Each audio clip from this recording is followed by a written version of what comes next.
नमस्कार, बहुत स्वागत है आप सभी का। आप देख रहे हैं एबीपी न्यूज। मैं हूं आपके साथ पूजा सचदेवा। कौन बनेगा प्रधानमंत्री, सबसे बड़ा सवाल।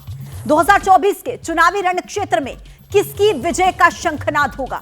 क्या 2023 में हिंदी पट्टी के 3 राज्यों में विजय पताका फहराने वाली बीजेपी का विजय रथ पूरी रफ्तार से आगे बढ़ेगा, या फिर नतीजे कर्नाटक के बाद दक्षिण के दूसरे राज्य तेलंगाना में सत्ता हासिल करने वाली कांग्रेस के पक्ष में होंगे? चुनावी बिसात पर किसकी लहर है और मतदाताओं का मूड किधर है? 2024 के पहले ओपिनियन पोल के जरिए इन तमाम सवालों का जवाब आपको देंगे। सबसे पहले बात होगी मध्य प्रदेश की। Now is against BJP. The way in which they are using in the elections, everybody know that there is no level playing field for the opposition. Not only for election, in parliament also. Modi हटाओ, मोदी हटाओ, मोदी हटाओ। और मोदी जी क्या कहते हैं? देश आगे बढ़ाओ, देश आगे बढ़ाओ, देश को आगे ले जाओ, इसके लिए काम करो। इसलिए मित्रों, मोदी हटाने वालों को 2024 में तुमने हटा देना और देश के विकास करने वाले मोदी जी को आगे बढ़ा।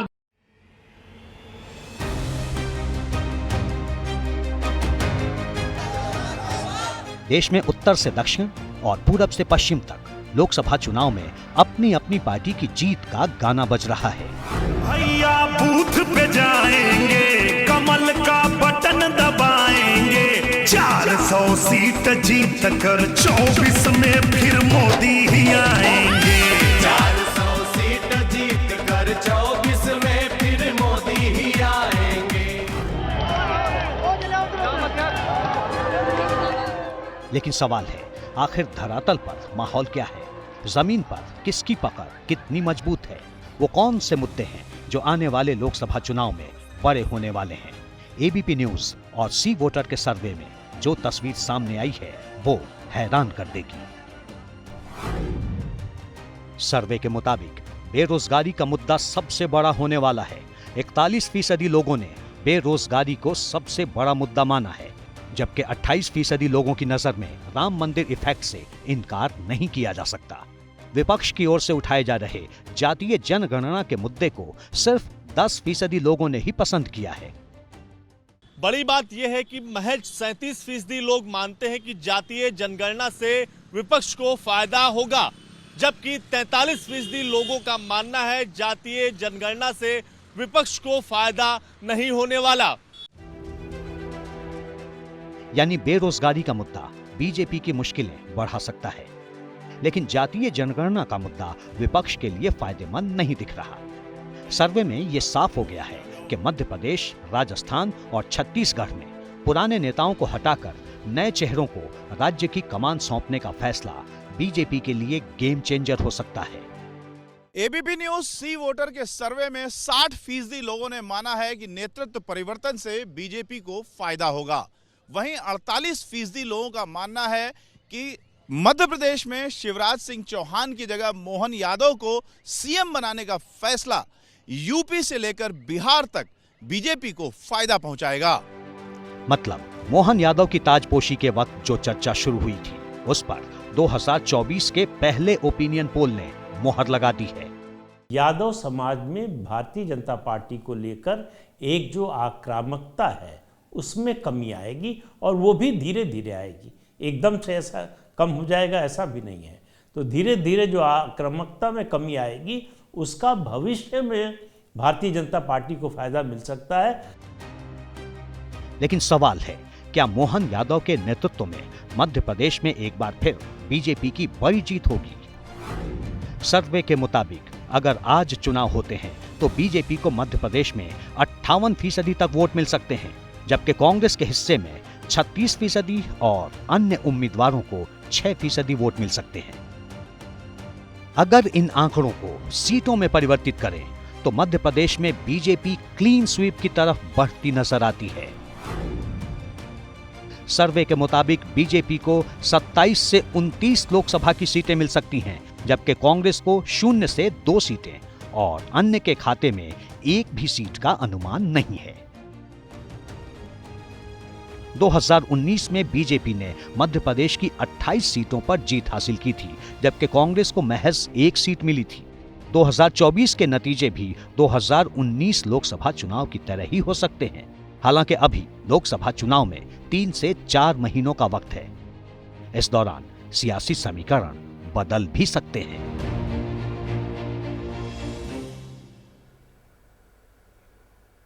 तो देखा आपने, सर्वे से यह साफ हो चुका है कि मध्य प्रदेश से राजस्थान तक बीजेपी का नए चेहरे वाला प्रयोग सफल हो सकता है।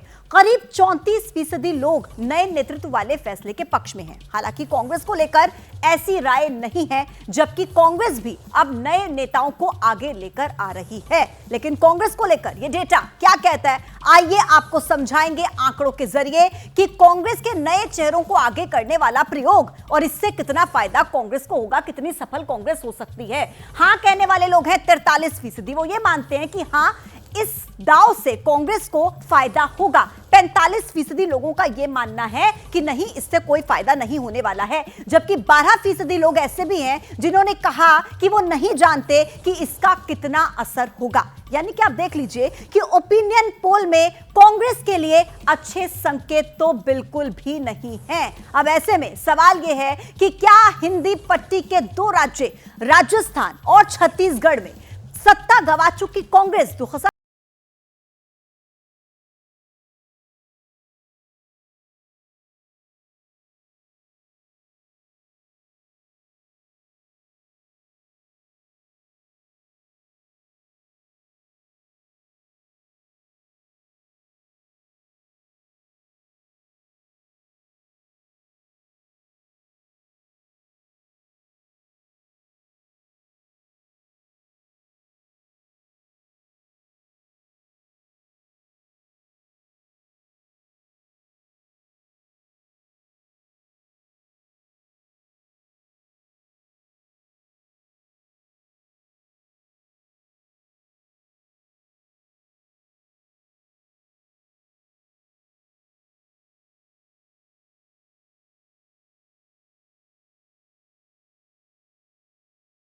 मुश्किल कर दी है।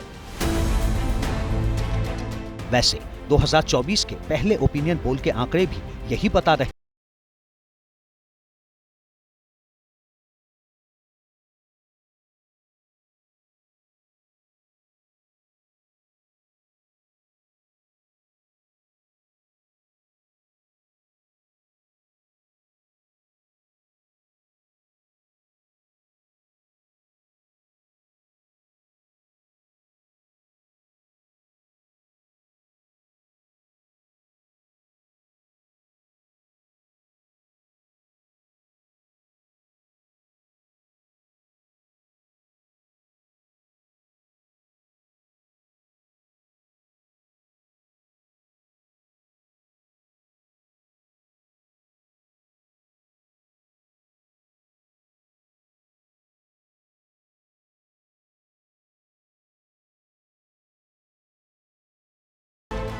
नरेंद्र मोदी के नेतृत्व के कारण जो है लोकसभा में जो लोग कांग्रेस को या दूसरी पार्टियों को, क्षेत्रीय दलों को वोट देते हैं विधानसभा में, उनमें से भी 1% ऐसा है जो लोकसभा में नरेंद्र मोदी की तरफ झुकता है। उनको लगता है कि देश के लिए नरेंद्र मोदी बेहतर विकल्प है।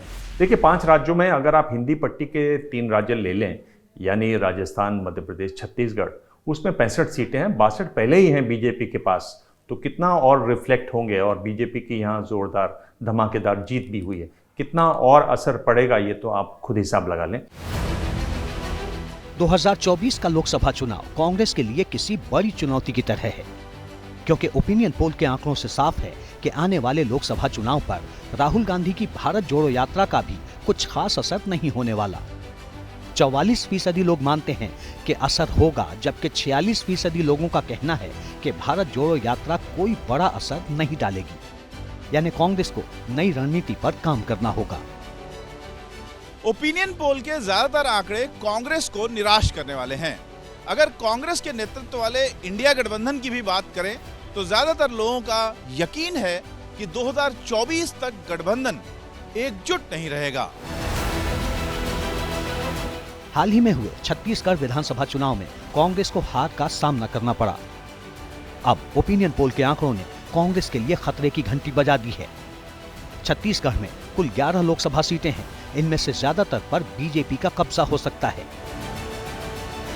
ओपिनियन पोल के मुताबिक बीजेपी को 9 से 11 सीटें मिल सकती हैं, जबकि कांग्रेस के हिस्से में सीटों का आंकड़ा 0 से 2 के बीच सिमट सकता है। दूसरे लफ्जों में कहें तो आने वाले लोकसभा चुनाव में बीजेपी के नेतृत्व वाला एनडीए कांग्रेस पर भारी पड़ सकता है। एनडीए का पलड़ा किसी भी हाल में इंडिया से भारी लगता है। उसकी दो बड़ी वजह, एक तो भारतीय जनता पार्टी के पास पिछली बार की 303 सीटें हैं, उसमें से 224 सीटें ऐसी हैं जो 1 लाख से ज़्यादा अंतर से जीती गई हैं। उसके बाद प्रधानमंत्री नरेंद्र मोदी का चेहरा, 17 राज्यों में पार्टी की सरकार, हाल के 3 विधानसभा चुनाव, ये सब तो भारतीय जनता पार्टी के पक्ष में है।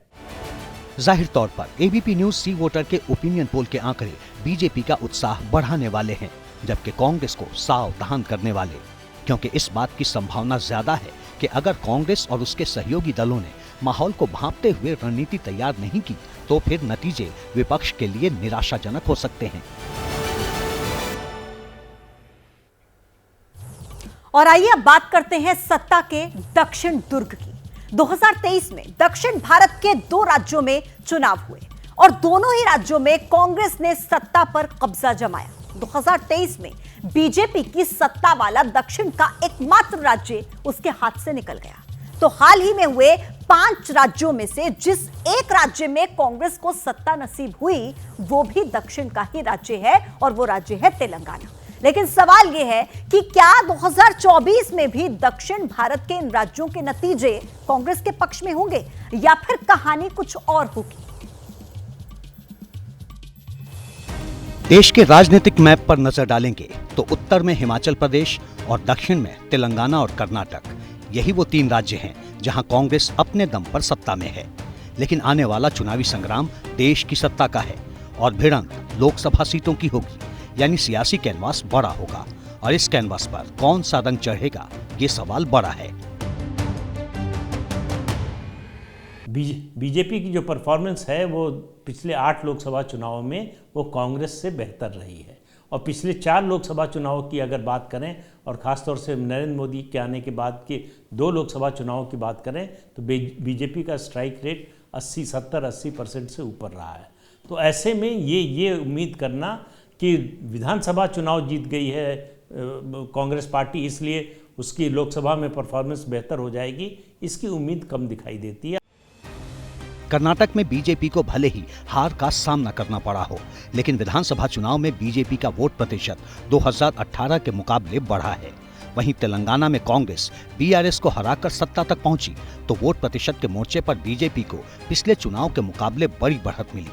एबीपी न्यूज सी वोटर के ओपिनियन पोल के आंकड़े से साफ है कि कर्नाटक में बीजेपी बड़ा कमबैक कर सकती है।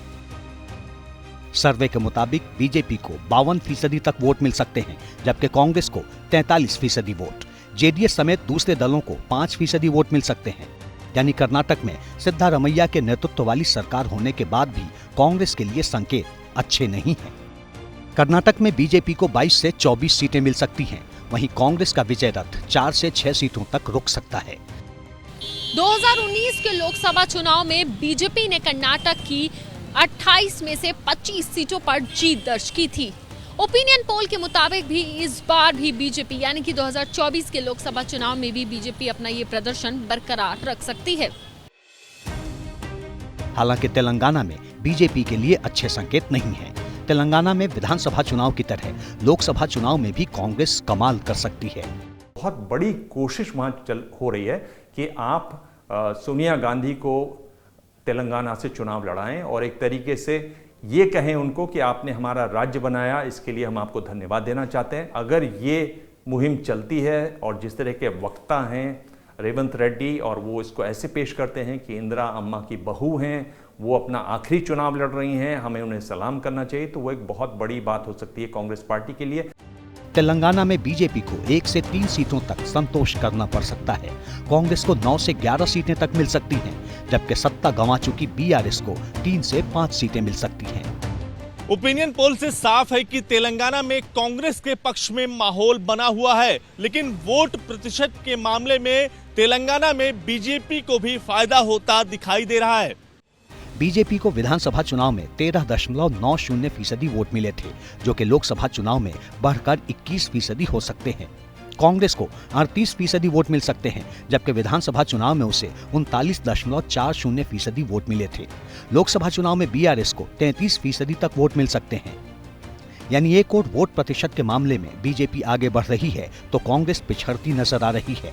साफ लफ्जों में कहें तो सत्ता की रेस में उत्तर से दक्षिण तक बीजेपी के मुकाबले कांग्रेस कहीं ज्यादा पीछे है।